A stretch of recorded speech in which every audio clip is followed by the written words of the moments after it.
your business, Diamond Club C. Where did, I guess, how did that start? Because I'm assuming you might have came to Seattle and then found your inspiration there, but tell us a little bit about that. Yeah, so, okay. Basically, Diamond Clean SEA and then Diamond Clean SEA Staffing, they were created during COVID. Yeah. Ooh. So I actually started my businesses in 2021, February of 2021. And basically, like, the world was shut down. We all had so much time on our hands to think about things. Mind you, when I came to Seattle, that's when I started, like, bartending, serving, working with a catering company. And then, obviously, while I was going to school, right, because I needed to make money on weekends and stuff like that. And then, basically, I was like, oh, there's a need for cleaning, and I'm super OCD. So Diamond Clean SEA, that's the airport code for Seattle. So I was like, this is great because we're in COVID. Everybody needs to, cleaners and stuff, right?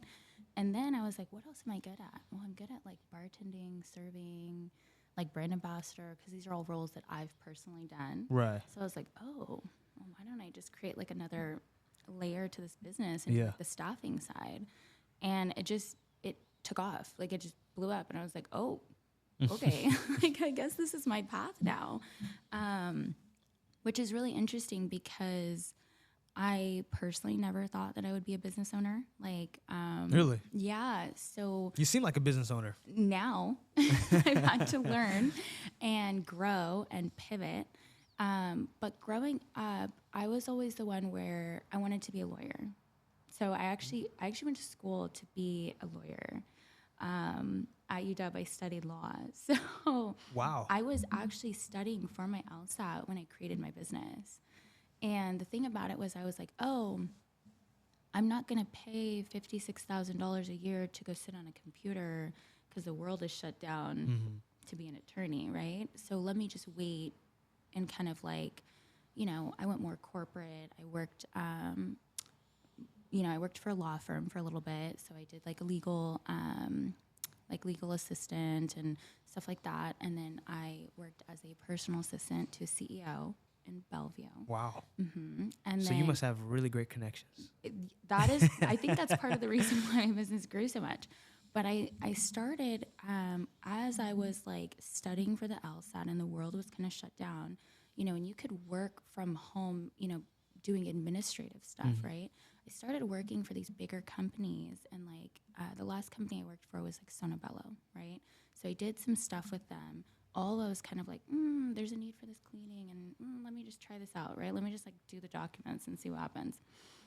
And then, the world opened back up, and they're like, oh, now you can go back to work, like in person.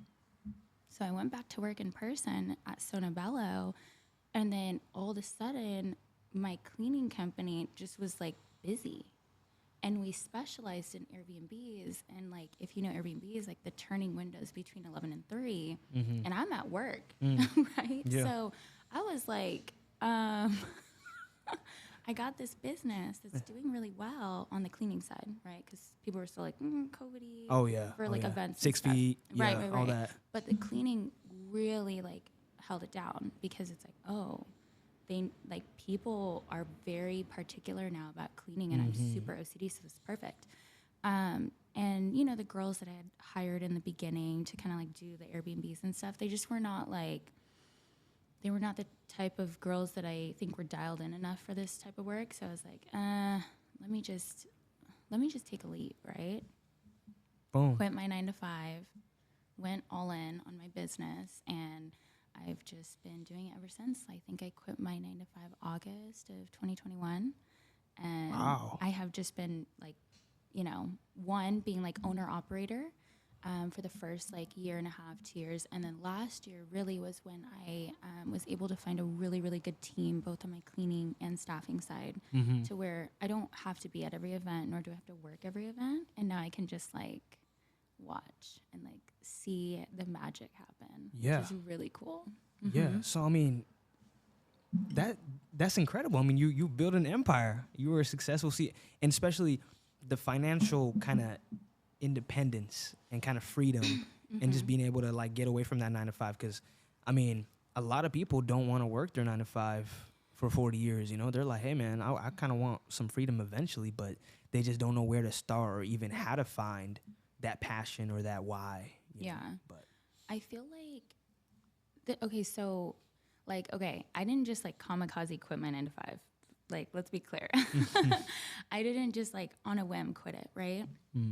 What I did was I made sure that I saved at least 3 to 6 months for my lifestyle, right? And that's like rent, if I like to go out to movies, get my nails done, hair, take trips, shop, whatever, right? Uber Eats, things like that, groceries, gas.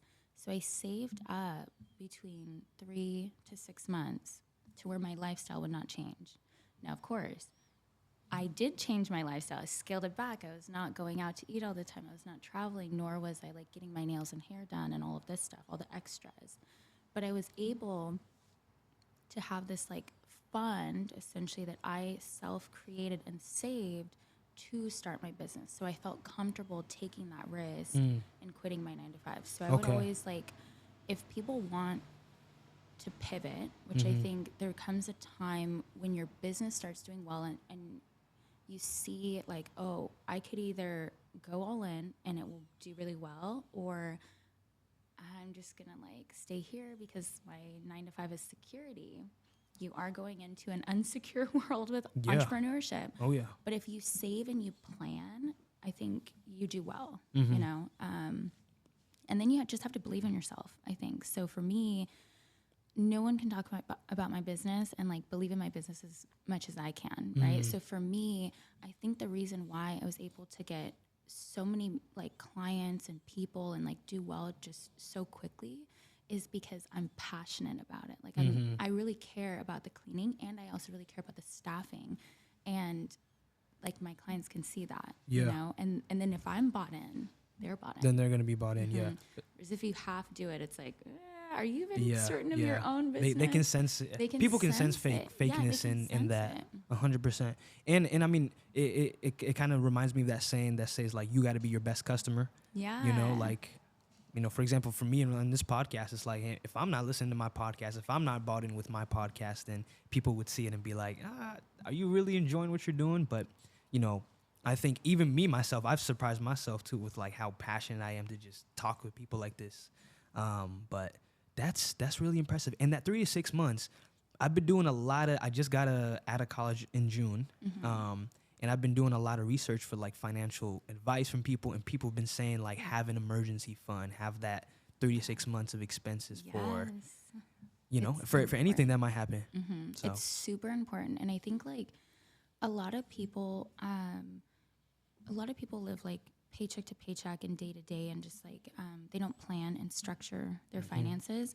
And I think that is one issue that I luckily had the benefit of knowing this before I started my business, because I did work for those CEOs and in those big companies.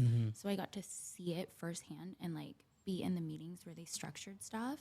So for me, I had that knowledge, but I think it's super important, like for any entrepreneur at any stage to, if you are unsure, like to go out and ask someone and like, you know, get help and like see. It's not a weakness, right? No, to ask for help. Absolutely not. It's not a weakness. Plus, also, like you were saying with your podcast, right? When I met you and you were telling me about this podcast, I was bought in because of the way that you came and approached me about Really? it. Yes. Like you were telling me about it, and I was like, oh, I love this. I think this is so cool. Like, I want to be a part of it. Can I be on it? And it's because of like your demeanor and how you talk about it and you speak about it, and I can see the passion and like, you know, the lights in your eyes when you talk about it. And that's like super important. And that's how you also get other like businesses or investors involved when they see that you are super passionate and have that drive. What is up, y'all? Thank you so much for tuning in to that episode. Make sure to click the subscribe, follow button, as well as the bell to get notified on all my new content that is coming out every Wednesday and every other day. And make sure to click that link in the description down below to get access to all my socials and any other platforms that I have my podcast on. And until next time, y'all, peace.